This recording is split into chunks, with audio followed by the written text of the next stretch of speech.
Thank you, Waziri. I request that we sit down, please.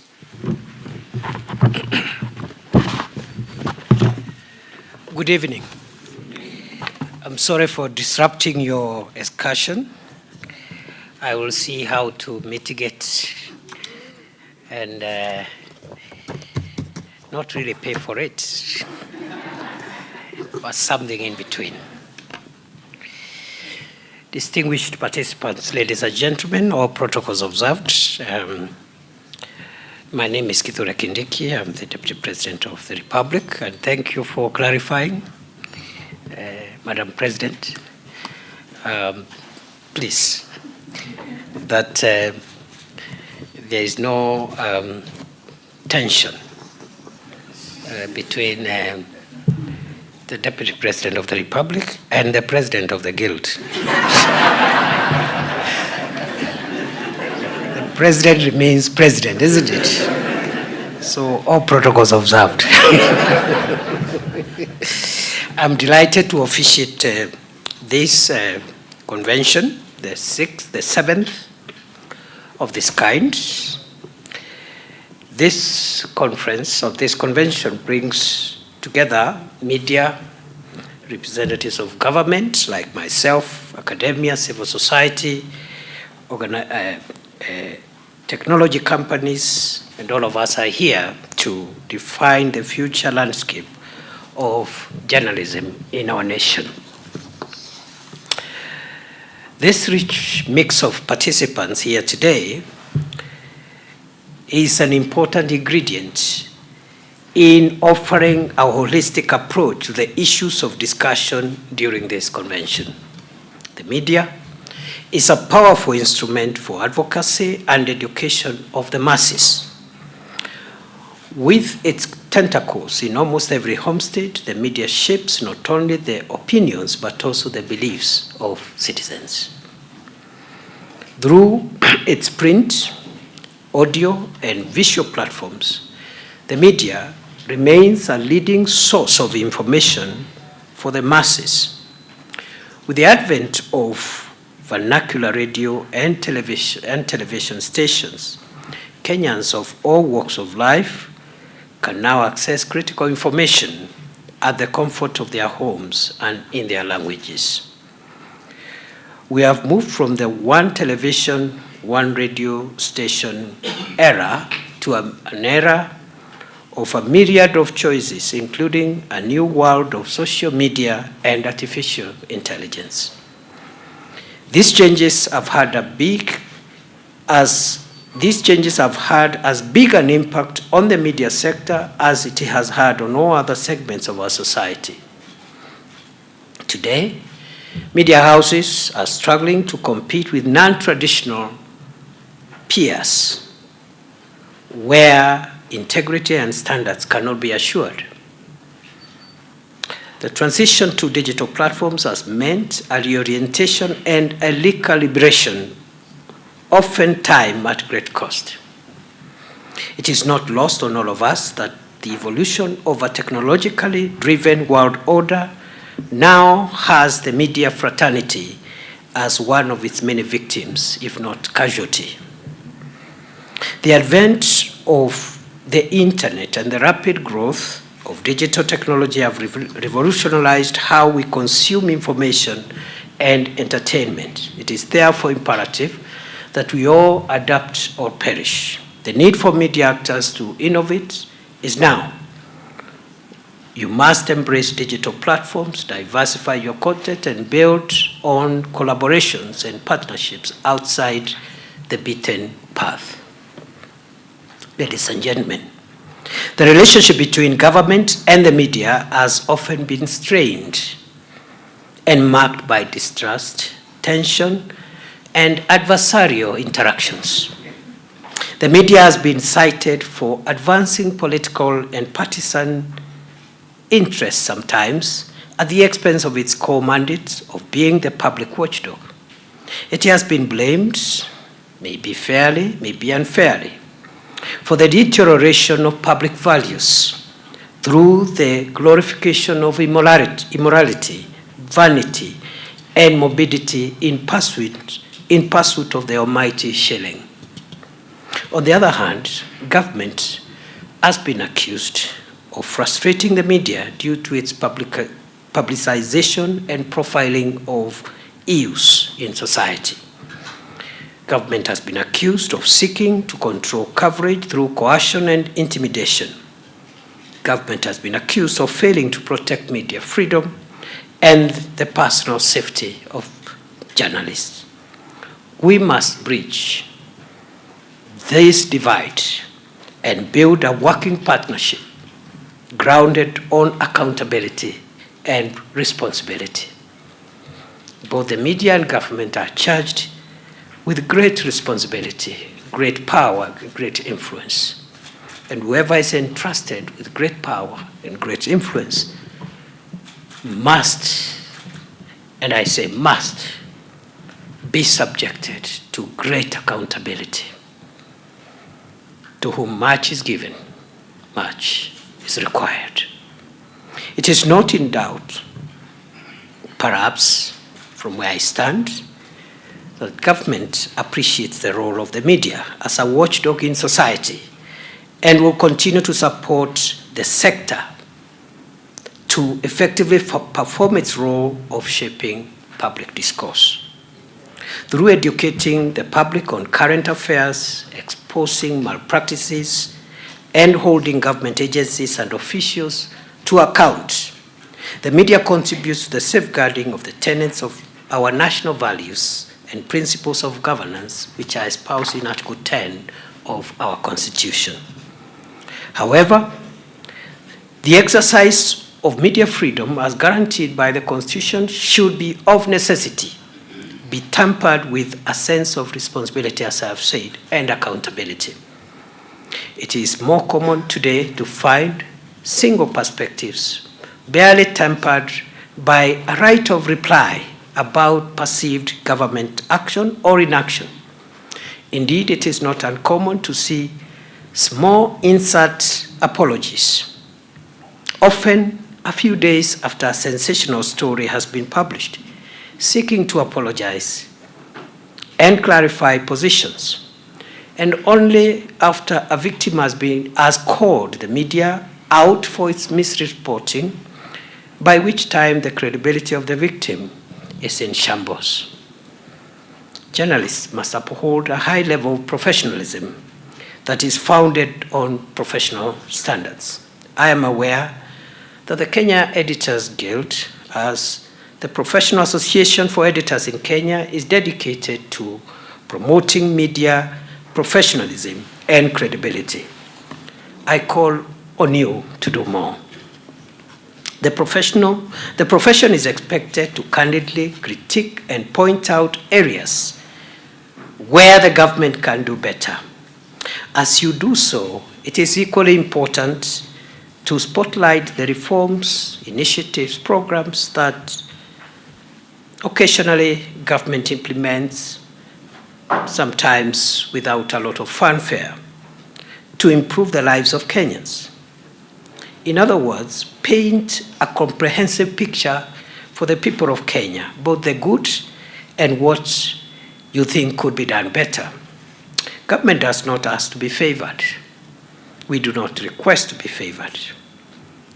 No, we ask and indeed expect impartiality in your reporting, where you present all the facts and cover all sides of a story. Fair reporting, in a sense, should mean not reporting what cannot be verified. Reporting must not be aimed at tarnishing people or institutions' reputations. Just a few reflections.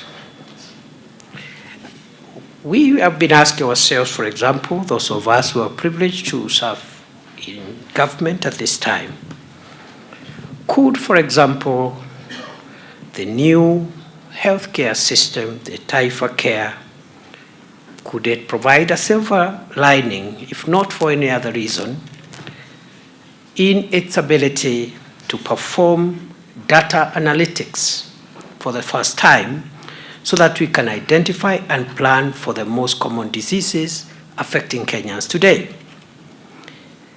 Isn't the affordable housing program inadvertently providing avenues for our young TVET students to undertake industrial training and for everyday masons, welders, and carpenters to become experiential teachers to these young minds? What is really so different about the new university funding model from the old help application process that required a letter from the chief? And so on and so forth. And what we are saying here is that government, like any other human endeavor, is not perfect. But I'm sure there are things, there are programs, there are policies, there are initiatives that are for the interest of our country and that promote the public interest. And I think it is only fair, even as corrective reporting is done on the imperfections of some of the programs, it is only fair that those highlights of what is working also find their space in your reporting. I saw yesterday, I think, His Excellency the President launched the, well, it's not really launching, but just gave the status of where we are on enhancing transparency in the e-citizen endeavor. And he did report how government revenue that hitherto used to be pilfered, used to be mismanaged, has exponentially increased because of the transparency measures that have been put in place through the digitization of government services. Tremendous leaps and tremendous savings have been done. Money which ordinarily would be stolen, pilfered, and misappropriated by people who are using manual methods of collection. In the fight against corruption, which I think remains one of the most consequential fights that this country must sustain to be able to survive in the long run, for the country to survive in the long run. I would have thought that, for example, the measures taken by the government to increase transparency and track the money that the government collects from the people of Kenya is a bold step towards enhancing transparency and improving the fight against corruption. Because that way, the next thing now to be asked, or we should be asking, is how that money is being used for the benefit of the people of Kenya. Therefore, I call upon media to ensure factual reporting built on credibility and concrete conceptualization of issues. We should be devoid of biases and interests that often trigger sensational communication. It is time we upscale to fact-based, accountable, and honest reporting. I urge the fraternity to upscale its efforts in the prevention and fight against corruption, as you've said yourselves, not only within government, but also within private sector and all sectors, including your own sector. Because corruption is a national cancer. It permeates very many sectors, and that fight, I think we should all gang up together in solidarity and save our country from the cancer of corrupt practices. And therefore, we need to stand in different places to see the issues properly. And I therefore urge you to embrace a multifaceted lens in reporting so that you are the victim, the perpetrator, you are the arbitrator, and you are the spectator before you make a conclusion. So that you know, as media actors, you frame the public mind properly. I invite the Editors Guild to remain available and to receive support of any kind from government in the things that we do, the regulatory framework, in the things we do, in the policy framework. Because as I've said, like any human endeavor, government as a human enterprise and as a human endeavor is not perfect, because It keeps on improving and learning all the time. So I want to encourage you to avail yourselves for consultations, collaborations, and constructive criticisms. And I like what the speakers who spoke here earlier on, the President, the CEO, and of the Media Council, and the President of the Forum. There are so many presidents around. So, of the African Forum, Oga, we hope we can collaborate and see how we learn from each other, improve on what is available, and make sure that we build our country. I like what has been said about one, we don't need to agree. It's not even in the interest of the country that all of us agree. We need alternative voices. We need a plurality of opinion and voices. What we must guard against is disagreeing in a manner that jeopardizes our broad national interest. We should not, for example, disagree violently and use violence on each other. Therefore, Madam President, I know you, it's fine, you don't have to stand. I know it is, that clip you showed here was deliberately prepared.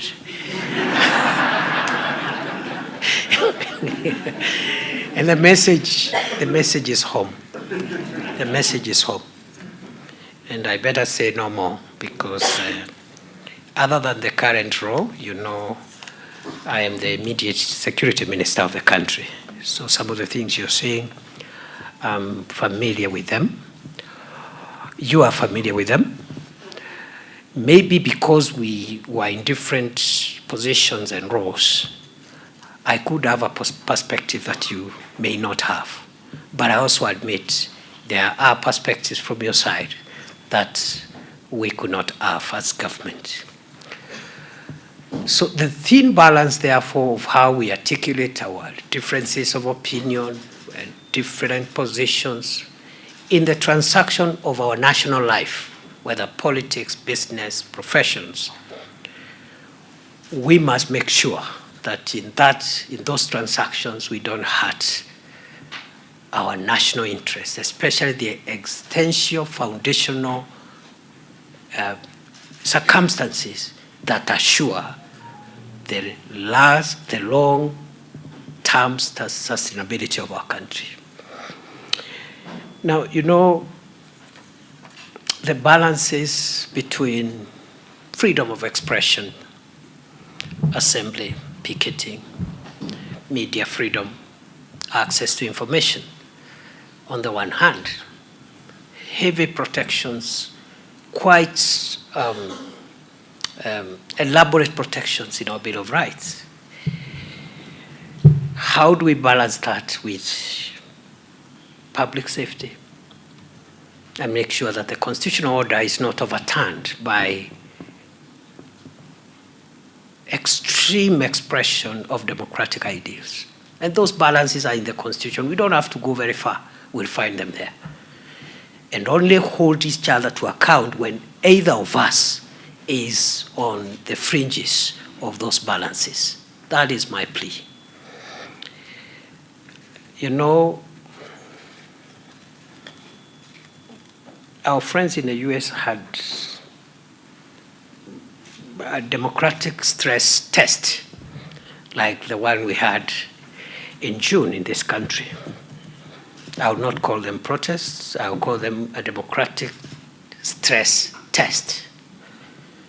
Because the tensions between the liberties of the citizen, which are immutable and entrenched, and the survival of our constitutional institutions, that delicate balance is something we will have to navigate going forward.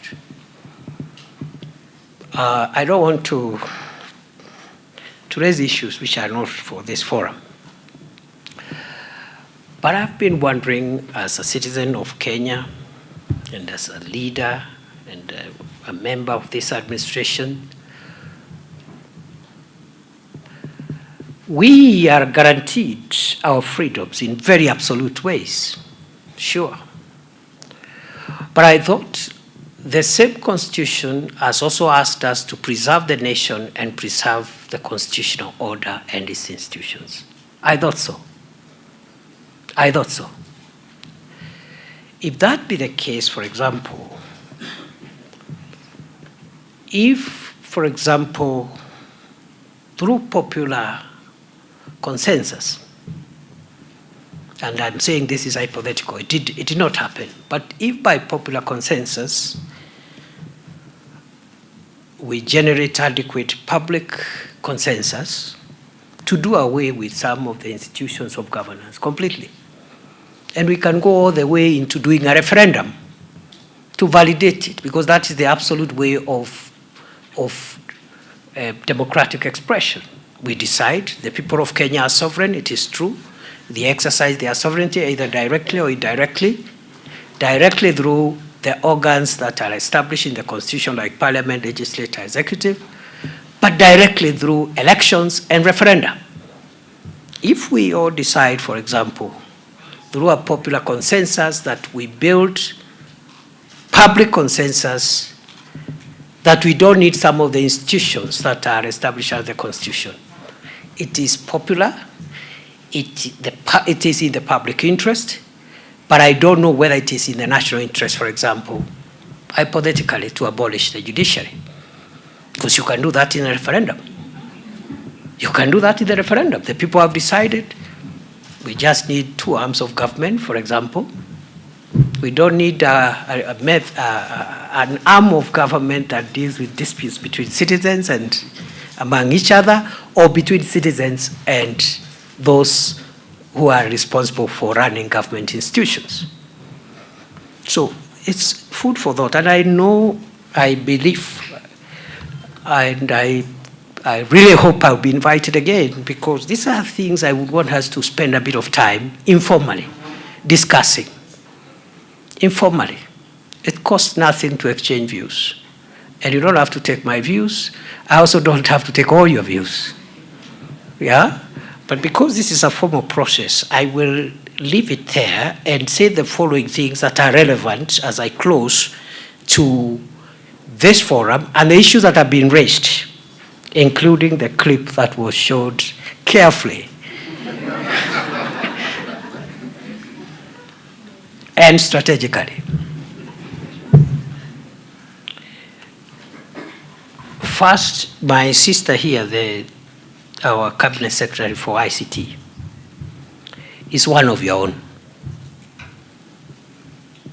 Is one of your own. She is, yes, a member of government and so forth, but professionally, she's one of your own. I am a member of government, but professionally, I'm an advocate of the High Court of Kenya. I am a member of the legal profession. Okay? That is a lifelong badge of honor we all carry, you know. So I see no reason why we should not have avenues for talking to each other. I see no reason. I just gave Margaret as an example. She's a professional from your own circles. In the office, all the offices, including the office of the president, the office of the deputy president, some of you people are there. I'm seeing one seated in front of me who works in my office. Francis is known to many of you here. So I don't see why, for example, even outside the formal avenues, why some things should bother us so much, because the minister, for example, being one of you, is somebody you can reach using your professional channels and maybe bring to her attention some of the things that she could have either forgotten or perhaps not appropriately balanced with other things as she runs that ministry. Therefore, we agree with you fully on the strengthening of KBC as a public broadcaster. we equally agree with you fully and unequivocally on the need for us as a country governed by the rule of law and a constitutional order. We should respect court orders and what the courts have said about the relationship between the Media Council of Kenya and the Communications Authority. There should be no doubt or debate because we are a country run by the rule of law. There could be interpretational issues and so forth, but that is a discussion we can have. But I think there is nothing to negotiate around that space. On the safety of journalists, we agree. For the reasons which I have said in my formal remarks, we agree that the safety of journalists is critical. We believe in the freedom of the media. We endeavor to protect it. Our Constitution has guaranteed these freedoms. And you expect it in a society, occasionally there will be infractions. The problem is when we do not address those infractions as we are required. And therefore, I want to commit for the journalist who was hurt here in this city, that is quite unfortunate. And normally when an event like that happens, there are two ways of dealing with it. One is through the internal police,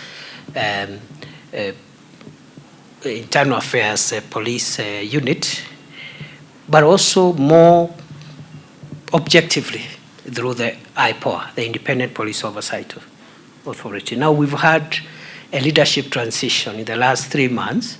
We have a new IPOA coming on board, I think any time from now. They'll be sworn in. Parliament has approved the names. So, and the other one had, I think, given an exit report. So these things happened at a time when there was a leadership transition. So I will be following up on where we are, and I want to undertake, Madam President and the rest of the colleagues here, that we are going to follow up to ensure justice is done and establish who did this and bring that person to account. Because as I said, the balances are clear. The Constitution allows the use of firearms by persons allowed by law to protect 99% of law-abiding citizens against potentially 1% who want to hurt the rest. The law allows. But the same law does not permit a police officer or an official of the security forces to use their firearms to hurt people outside the Constitution and outside the law. And therefore, I want to undertake that we will follow through, especially now with the new IPOA commission, to make sure that full justice is served. On the question of the board at the Media Council of Kenya, I am told in the next 2-3 weeks, the minister has told me we are finalizing the completion of population of that board so that we don't have governance gaps in the industry. The same applies to the Media Complaints Commission. I have noted and I'll follow up. On the issue of advertising, I totally agree with you that advertising budget should not be constrained because of differences on the kind of publicity government is getting. And even when government is aggrieved by bad reporting, because there are also infractions from your side once in a while, just the same way there could be infractions from those of us who are in the government side. So we will be starting a conversation on how we discuss among government.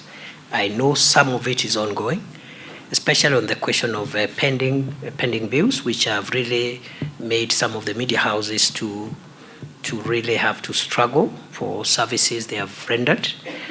But as you're aware, pending bills are a general challenge in our economy, But on this one, I followed up before I came here, and I can commit that we are doing all we can to clear in its entirety the portfolio of the pending bills in the media industry, to make sure that government doesn't paralyze the operations of media outlets. There is also the issue of advertising and other things, and then restrictive advertising, and also the need for a media center. I have and tax reliefs. We have captured that. So I would propose that both using the formal and informal channels, we can be able to. I've already given you already. In my office, Francis works for Government of Kenya and he's with me all the time. So if we wait for the normal government procedures for matters that are urgent to be brought to my office, it may take time. But if you reach out to Francis, there's nothing wrong with that. We have this, inform the Deputy President, we have this issue. It's a faster way. The minister here is one of your own. You can reach out to her, even directly. And I think for me, that's the best way to handle some of these things. And it doesn't compromise anything. We still are who we are, and we respect each other's space. Then, as I end, you have raised two very important things, Madam President and the other speakers. I have spoken to one of them, and that is the need to fight corruption and the need for accountability by government to make sure that public resources are not stolen, they are not diverted, and they don't benefit private people, because that's unlawful and unconstitutional. That's one of them. You did hear the President on the State of the Nation address. He made it very clear that we must heavy lift, the country must heavy lift on the fight against corruption. We cannot sustain this country like this anymore. Something has to give way.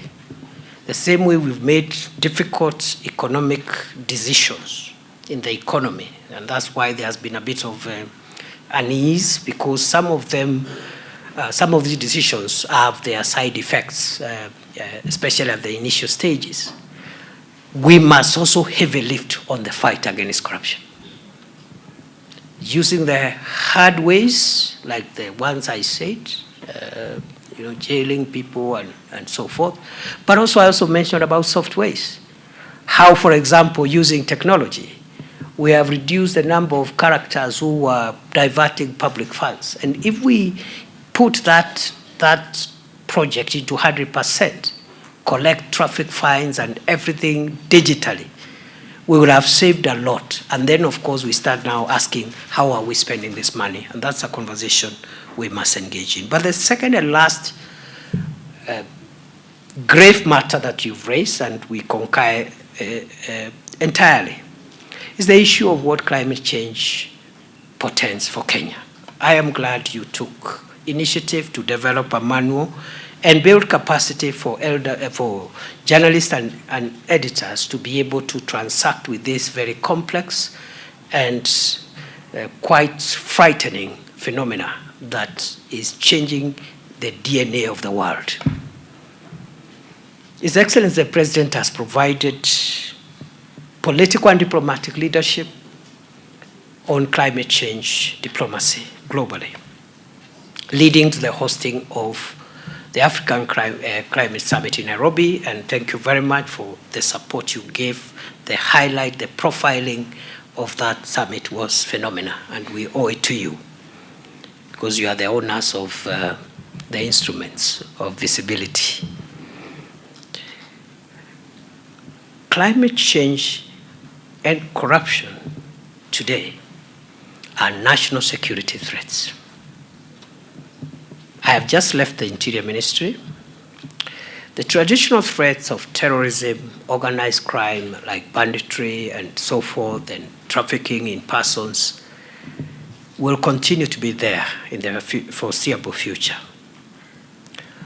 But Additionally, in our national security priority list, corruption, because of the effect it has on economies and sustainability of the nation, and climate change are part of the national security matrix. And when I mean national security, I mean existential and survival aspects of our country. The DNA of the world, including Kenya, is changing because of very, very, very hostile and brutal effects of climate change. Severe droughts, severe floods, a displacement of populations and communities, resource conflicts, everything in between, even diseases.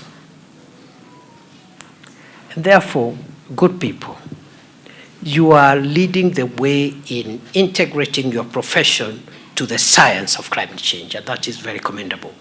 And this country applauds you for what you've done. And really, if anybody had a doubt that the Kenyan media is a trailblazer and a thought leader for the region, and I dare say, we also compare very well even in the world. The kind of things Kenyan media does are not in so many democracies, as much as we have problems. In fact, the reason why the challenges we have get highlighted and we get angry when infractions are committed is because our country allows the visibility of those infractions, and we have a very good media, a very good constitution, and I think we should all struggle to fit into the very, very, very good example that you provided so that other sectors can follow suit. Those are my remarks for today. I wish you all the best. I hope you said you're giving me the book or something. That would be good. And thank you for inviting me for the park thing, the park and dinner something, the game drive. I really wish. I'm actually tempted to take the offer. So I wanted to ask, don't clap too soon. I wanted to ask whether it is in order as a mitigating factor. Now that I'm not able to take the offer, whether a dinner tonight at the park can be on me. So, Madam as many of that opinion say aye, the ayes have it. So there are no contrary views. I really wish you all the best. It's a beautiful county. DG, tell the governor we are happy that they are hosting us. You're hosting us here. We wish you well. Our guests and friends of Kenya, the Chinese government representative, the British government representative, the partners who have supported our media to grow in leaps and bounds, asanteni sana. Na mimi tunaomba tujaribu tu kuelewana kama Wakenya, mahali matatizo yako tuyatatue. Ofisi ya Rais, ofisi zote za serikali ziko wazi, na you're free to contact us even directly on what you think we need to do. So we need to look, Margaret, you need to agree with this team. You need to agree with these colleagues on what they want. I heard them say there are things that they have challenges with in our proposals. Don't allow those proposals to go very far without having a sit down and canvassing some of these issues. We might as well find out that the issues are valid, and I suspect they are, and we should not be able to push through something that will hurt our colleagues in the media industry. So take it up. But I'm also taking up the other issues on the pending bills, on the board, and we'll work with you to make sure that when these friends invite us next year, they will not put us on the spot. Mungu awabariki, asanteni sana. Thank you, Your Excellency. We kindly request you to remain on the podium as I invite the President, Cake, to present the book to you.